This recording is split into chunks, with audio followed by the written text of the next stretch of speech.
Cinema అయిన మహా Maruti talkies cinema ముచ్చట్లకు స్వాగతం. నేను మిస్టర్ బి. మాట సూటిగా ఉంటుంది, మ్యాటర్ క్లియర్ గా ఉంటుంది. వీడియో టాకీస్ రాజా. ఇప్పుడు మ్యాటర్ లోకి వెళదాం. 2015 సంవత్సరాన్ని తెలుగు సినిమా పరిశ్రమ అంత తొందరగా మర్చిపోదు. ఎందుకంటే ఈ సంవత్సరం తెలుగు సినిమాకు జరిగిన సమ్మానం, దక్కిన గౌరవం అంతా ఇంతా కాదు. ప్రపంచం మొత్తం కూడా తెలుగు సినిమాని గుర్తించింది, అభినందించింది. అందుకు కారణం ఎవరో మనం ప్రత్యేకంగా చెప్పుకోవాల్సిన అవసరం లేదు.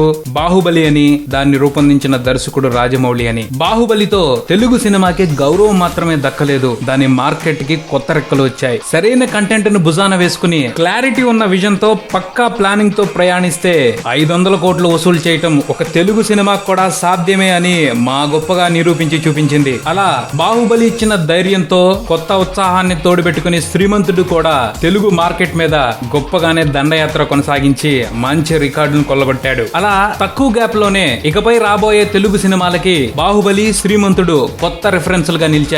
మేకింగ్ కి సంబంధించి కానివ్వండి, మార్కెటింగ్ కి సంబంధించి కానివ్వండి, ఆ రెండు సినిమాలు ఏ విధమైన ప్లాన్స్ ఇంప్లిమెంట్ చేశాయి అన్న దాన్ని పరిశీలనలోకి తీసుకుని ఫాలో అవుతారని వేరే చెప్పాల్సిన అవసరం లేదు. పోతే ఈ రెండు సినిమాల్లో కూడా ఎక్కువ మంది శ్రీమంతుడు పద్ధతినే ఫాలో అవటానికి ఇష్టపడుతున్నట్టు సంకేతాలు అందుతున్నాయి. ఎందుకు అంటే బాహుబలి రెగ్యులర్ తెలుగు సినిమా కాదు. ఒక మామూలు తెలుగు సినిమాగా బాహుబలిని పరిగణించలేం. దాని వెనక 3 సంవత్సరాల కృషి ఉంది, బోల్డంత సహనం ఉంది, ప్లానింగ్ ఉంది, అన్నింటికంటే ఓ గొప్ప విజన్ ఉంది, చాలా విశేషాలు ఉన్నాయి. వాటన్నింటినీ ప్రతి సినిమాకి ఇంప్లిమెంట్ చేయడం అనేది ప్రస్తుతం ఉన్న పరిస్థితుల్లో తెలుగులో కొంచెం కష్టమే. అందుకనే అందరూ బాహుబలిని ఓ ప్రత్యేకమైన సినిమాగా పరిగణిస్తున్నారు, దానిని ఒక ఈవెంట్ అంటున్నారు. అప్పుడప్పుడు కానీ ఎప్పుడో కానీ వచ్చే ఒక ఉత్సవం లాంటిది బాహుబలి అని అందరూ ఒప్పుకుంటున్నారు, దానికి గౌరవాన్ని ఇచ్చి పక్కన పెట్టేస్తున్నారు. కానీ శ్రీమంతుడు విషయానికి వస్తే అది రెగ్యులర్ తెలుగు సినిమానే.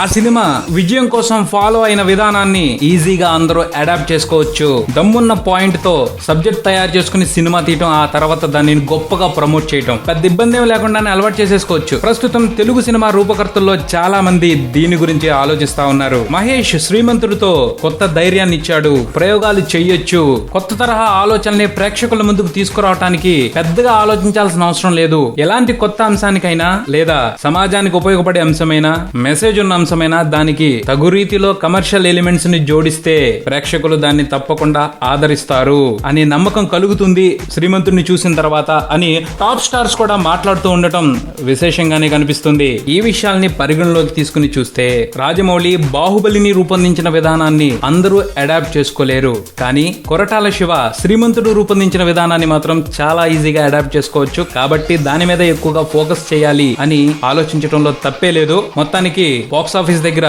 కలెక్షన్లు కొల్లగొట్టడమే కాదు, ఇండస్ట్రీలో కూడా కొత్త మార్పుకి శ్రీమంతుడు శ్రీకారం చుట్టాడని అనిపిస్తుంది. చూద్దాం మరి శ్రీమంతుడు ఎఫెక్ట్ తో ఇకపై ఎలాంటి మంచి తెలుగు సినిమాలను చూసే అదృష్టం మనకి కలగబోతుందో. ఇది బుల్టన్. మరో బుల్టన్ తో మళ్ళీ కలుద్దాం. Subscribe and keep watching Maruti talkies. For me mister B and talkies Raja. Thank you.